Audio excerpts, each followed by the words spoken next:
심폐소생술 가이드라인의 변경점과 강의 적용 방안을 발표하게 된 김수빈이라고 합니다. 아마 강사님들께서도 이미 대부분의 내용을 알고 계시겠지만 다시 한번 이번 가이드라인의 중요 변경점 몇 가지와 그 가이드라인을 토대로 강의에 적용할 수 있는 내용을 강사 여러분과 함께 의견을 나누며 이야기해보는 시간을 가지도록 하겠습니다. 강사 여러분, 2025년 심폐소생술 가이드라인이 변경된 건 다들 알고 계실 텐데 여러 가지 변경점이 있었지만 특히 이번 가이드라인의 핵심은 첫째, 생존사슬의 완성입니다. 재활과 회복 단계의 마지막 부분이 추가되었고, 둘째, 현장 실행력의 최적화입니다. 셋째, 구조자 두려움 해소와 장비 접근성이라고 큰 틀에서 나눠볼 수 있겠습니다. 이번 2025년 심폐소생술 가이드라인을 토대로 주요 변경점을 먼저 빠르게 짚어보도록 하겠습니다. 첫째는 생존사슬의 통합입니다. 장소나 대상에 상관없이 생존사슬이 하나로 통합되었습니다. 특히 마지막 단계인 재활과 회복이 추가되며 강조되었는데 이게 단순히 심장을 살리는 것을 넘어 일상 복귀까지 돕는 것이 이번 가이드라인에서 말하는 심폐소생술의 궁극적인 목표가 되었습니다. 두 번째는 가슴 압박 기술의 정교화입니다. 가슴 압박 시 주된 손을 아래로 두어 효율을 높이고 가슴 압박 분율을 최소 60% 이상 되게끔 권고하였고, 가능한 가슴 압박 분율을 최고치로 유지하여 가슴 압박 중단을 최소화할 것을 강하게 권고하고 있습니다. 세 번째는 응급의료 체계 신고와 장비 활용입니다. 2024년 질병관리청 급성심장주지 조사의 발표에 따르면 우리나라 병원 전 단계에서 AED 사용률이 15.9%라는 통계에 따라 119 상황실 관리위원회 AED 확보 및 적용 지도가 강화되었습니다. 또한 여성 환자의 낮은 AED 적용률과 성적 수치심에 대한 구조자의 우려를 해소하기 위해 속옷을 완전하게 제거하기보다는 위치를 조정하여 패드를 부착하는 구체적인 지침이 추가되었습니다.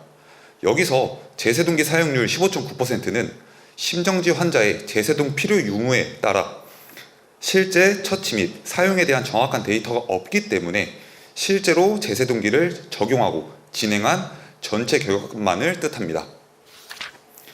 이상으로 주요 변경점들을 확인했습니다.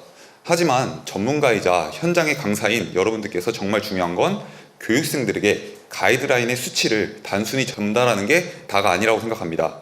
교육생들에게 단순히 외우세요, 따라하세요 라고만 하면은 술기적인 부분들에 몰두하게 된다면 실제 상황에서는 진짜 힘을 발휘하기가 어렵습니다.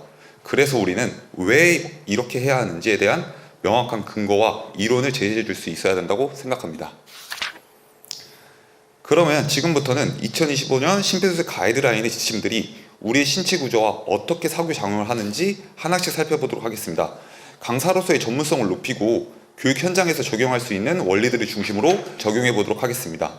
첫 번째는 흉부압박, 즉 가슴 압박의 이론입니다. 가슴 압박에서는 두 가지 핵심 이론이 존재합니다.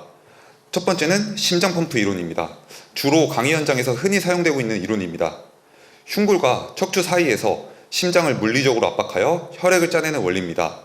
가슴 압박이 시작되면은 판막이 정상적으로 작동하여 혈액을 한 방향으로 보냅니다. 우리가 수직압박을 강조하는 물리적인 근거가 될 수도 있습니다. 두 번째는 흉곽 펌프 이론입니다. 이 내용은 조금 생소하실 수도 있는데 가슴 흉곽 전체의 압력을 높여서 흉곽 내의 압력차를 이용해 혈액을 이동시키는 원리입니다. 가슴을 누르게 되면은 흉곽 내압이 올라가며 혈액이 뇌와 신체로 밀려나가게 됩니다.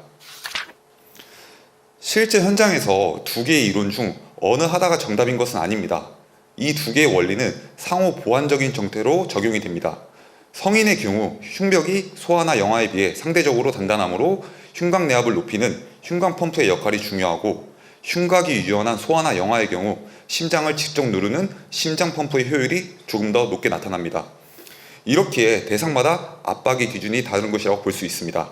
즉, 심폐소생술은 단순히 심장을 누르는 동작을 넘어 흉곽 내의 압력을 정밀하게 조절하는 행위라고 정의할 수 있습니다. 대부분의 강사님들이 현장에서 교육생들에게 가슴 압박을 강의하실 때 강하게 혹은 세게, 빠르게 등 압박과 수축의 중요성을 강조하실 겁니다. 하지만 아시다시피 압박만큼이나 중요한 게 이완, 즉 리코일도 굉장히 중요합니다. 현장에서 가장 교정하기 힘든 것이 바로 이 불완전한 이완입니다. 2025년 가이드라인에서 실시간 CPR 피드백 장치를 강력히 권고하는 이유도 이 육안으로 확인하기 어려운 이 이완 현상을 바로잡고 교정하기 위해서입니다. 이완은 단순히 손을 떼는 동작이 아닙니다. 이완되는 순간 발생하는 압력 감소는 정맥혈을 심장으로 끌어들이는 유일한 동력이 됩니다. 이완이 제대로 되지 않고 불안전하면 심장에 혈액이 충전되는 양이 급격히 감소합니다. 혈액이 차지하는 심장은 아무리 강하게 압박해도 박출량이 발생하지 않습니다. 그래서 강사님께서는 교육생들에게 압박한 깊이, 시간만큼 이완하세요 라고 교육을 할 때 우리는 심장에 혈액이 채워질 시간은 충분히 확보하세요 라는 메시지도 같이 전달해야 됩니다. 이번에는 현장에도 많은 수강생들이 질문하고 이번 가이드라인에서도 언급이 되었던 인공호흡과 가환기에 대해 짚어보도록 하겠습니다. 예를 들면 강사님 인공호흡은 이제 안 하는 건가요? 인공호흡을 같이 하면 더 좋지 않나요? 등 강의에 나가셔서 한 번쯤은 꼭 들어보셨던 질문이실 겁니다. 강사님들이 대부분 알고 있으시겠지만 당연시되는 부분이 있어서 교육생들에게 정확히 전달이 안 되는 경우가 있습니다. 가슴 압박을 시작한다고 해서 즉시 뇌로 적정 혈액이 공급되는 것은 아닙니다. 생리학적으로 연속적인 가슴 압박을 통해 흉곽내압과 심장 박출량을 점진적으로 상승시켜야 뇌에 혈액이 도달하게 됩니다. 뇌 관료압이 임상적으로 유의미한 수준에 도달하기 위해서는 최소 10회 이상의 연속적인 압박이 선행되어야 합니다. 문제는 인공호흡을 2회 시작하기 위해 가슴 압박을 중단하는 순간 발생하게 됩니다. 구조자의 손이 가슴에서 떨어지는 즉시 어렵게 형성된 관료압은 급격하게 감소하게 됩니다. 단 4초에서 5초의 짧은 중단만으로도 관료압은 가슴 압박 시작 전 수준으로 떨어지게 됩니다. 즉, 인공호흡을 포함한 가슴 압박 30대 2 주기는 관료압이 형성되었다가 다시 바닥으로 떨어지는 과정을 반복하게 만듭니다. 결국 일반인 구조자가 인공호흡을 섞어서 할 때 발생하는 미숙한 동작과 이에 따른 긴 압박 중단 시간은 산소 공급의 이득보다 뇌연료 차단이라는 임상적 손실을 초래하게 됩니다. 이것이 이번 가이드라인이 일반인이나 교육생에게는 가슴 압박 소생술을 기본으로 가르치고 강사님들 같은 의료인이나 전문가들에게는 인공호흡을 포함하되 가슴 압박 중단 시간을 10초 이내로 극단적으로 제한하며 관료압을 유지하라고 하는 가이드라인에서 요구하는 생리학적 이유이기도 합니다. 물론 잘 아시고 계시겠지만 우리는 이제 교육생들에게 간단하게 인공호흡은 안 하셔도 됩니다 라는 단순한 전달을 넘어서 가슴 압박의 중단은 곧 환자의 뇌혈류 공급 중단을 의미합니다 라는 이 관료압의 생리학적 기준도 명확히 전달하셔야 합니다. 인공호흡에 관련된 또 다른 문제입니다. 과환기로 인한 흉곽내압 상승과 정맥 환류의 저하입니다. 환자에게 과도한 양의 공기를 빠른 속도로 주입하게 되면 폐가 팽창하면서 흉곽내 압력이 비정상적으로 상승하게 됩니다. 우리 몸의 혈액순환은 압력 차이로 의해 발생하게 되는데 가슴 안쪽의 압력이 지속적으로 높게 유지되면 전신에서 심장으로 돌아오는 정맥 환류가 물리적으로 차단되게 됩니다.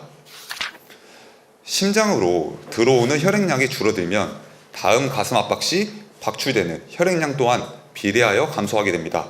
즉, 아무리 고품질의 가슴 압박을 시행하더라도 과환기로 인해 심장에 혈액이 차지 않는다면 전신 관료를 위한 박출량은 거의 발생하지 않습니다.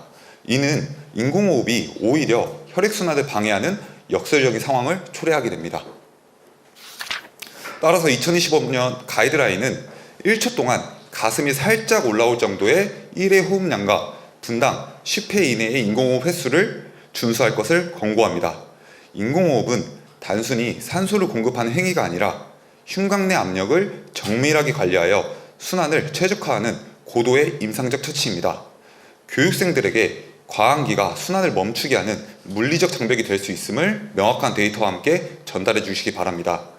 물론 과한 인공호흡은 역효과를 만들 수 있지만 익수 상황이라든지 특수한 상황에서 심정지는 정확한 인공호흡을 했을 때 생존율을 높일 수 있는 것도 알아두셔야 합니다. 다음 주제로는 생존사슬에서 재활회복이 추가된 부분과 회복 자세의 임상적인 가치에 대해서 알아보도록 하겠습니다. 2025년 심폐소생술 가이드라인에서 재활과 회복이 생존사슬의 마지막 단계로 공식화된 것은 매우 중요한 변화입니다. 이는 심폐소생술의 성패가 일상복귀와 회복에 있음을 의미하게 됩니다. 회복 자세 또한 일상복귀에 중요한 역할을 하는데 환자가 반응은 없으나 정상적인 호흡과 순환이 있다면 회복 자세를 시행해야 합니다. 이상적인 자세는 환자를 옆으로 눕혀 머리 위치를 낮게 하고 가슴 압박을 피하는 것입니다. 회복 자세 근거는 명확합니다. 첫 번째는 기도 유지입니다. 의식 소실 시 혀뿌리, 혀의 뒷부분이 뒤로 처지게 돼서 기도가 폐쇄합니다. 측이, 즉 옆으로 누운 자세로 전환하게 되면 중력에 의해 혀가 측면으로 이동하여 물리적인 기도를 개방하게 됩니다. 두 번째는 흡인성 폐렴 예방입니다. 소생 직후 환자는 위장 관략근 조절력이 떨어지게 돼서 구토가 빈번하게 발생하게 됩니다. 회복 자세는 구강 위치를 낮춰 구토물이 기도로 유입되지 않고 체외로 자연 배출하게 합니다. 이는 병원 단계에서의 호흡기 제할 기간을 단축시키는 핵심 근거가 됩니다. 결국 회복 자세는 단순한 안정이 아니라 불필요한 흉곽내 압박을 줄이고 혈류의 질을 높여 뇌를 보호하는 선제적 재활 처치입니다. 여기서 강의 중에 교육생들 분 중에 이러한 질문이 나올 수도 있습니다. 강사님, 척추 손상이 의심되는 외상 환자 같은 경우에도 회복 자세를 취해줘야 되나요? 괜히 움직여서 2차적인 손상을 발생시킨 거 아닌가요? 라고 질문이 나올 수도 있습니다. 원칙적으로는 척추 손상이 의심되면 이동을 자제하는 게 맞지만 기도가 폐쇄되어 질식할 위험이 더 크다고 판단될 때는 변형된 회복 자세를 취해야 합니다. 2025년 가이드라인 지침에서도 언급되었듯이 한쪽 팔을 위로 펴고 머리를 고정한 채 통나무 굴리법, 로그를 굴리듯이 굴려 척추의 뒤틀림을 최소화하며 기도를 확보하는 것이 우선이라고 말씀해 주시면 됩니다. 강사 여러분들, 현장에서 이러한 질문 많이 받아보신 적 있으실 겁니다. 그럴 때 예를 들어서 정상적인 호흡과 비정상적인 호흡은 어떻게 구분하나요? 호흡이 없다고 생각했는데 잘못 판단하게 되면 어떻게 되나요? 비정상적인 호흡을 정상 호흡으로 착각하면 어떡하죠? 이러한 질문들을 많이 받아보셨을 겁니다. 그럴 때 이번 2025년 심폐소생 가이드라인을 그대로 가져와 봤습니다.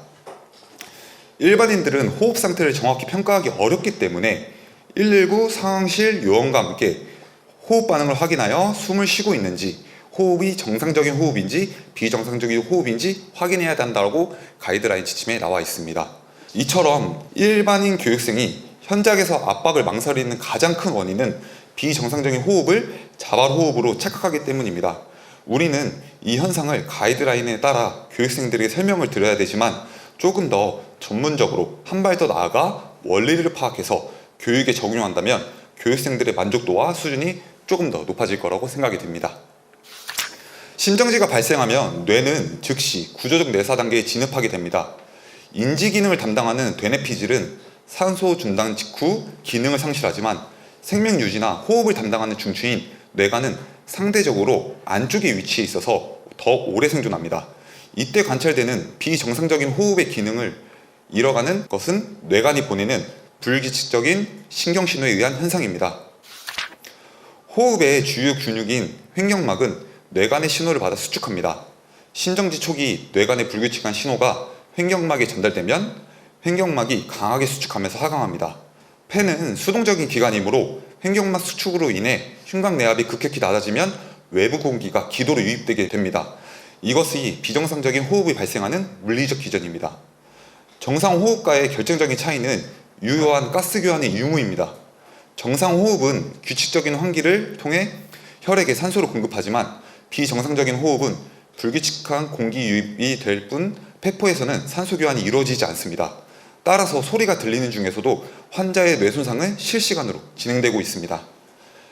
메커니즘을 정확하게 전달을 한다면 교육생들에게 단순한 권고를 넘어서 과학적 확신을 줄 수 있습니다. 압박의 중단 사유가 아니라 가장 시급한 압박의 근거임을 명확히 전달해 주시기 바랍니다. 본인만의 전문적인 방식과 표현으로 강의에 적용해 보시길 바랍니다. 오늘 우리는 2025년 가이드라인의 수치 너머에 있는 해부학적 생리학적 근거들을 함께 짚어보았습니다. 결국 심폐소생술의 질을 높이는 것은 단순한 반복, 숙달, 실습뿐만 아니라 왜 이렇게 해야 하는지에 명확한 이론적인 확신에서 시작됩니다. 우리가 현장에서 전달하는 정확한 지식 한 문장이 교육생의 망설임을 확신으로 바꾸고 더 나아가 환자의 온전한 일상을 복귀하는 첫 단추가 될 거라고 생각합니다. 강사 여러분의 손끝에서 시작될 수많은 생명들을 응원하며 발표 이상 마치도록 하겠습니다. 네, 경청해 주셔서 감사합니다.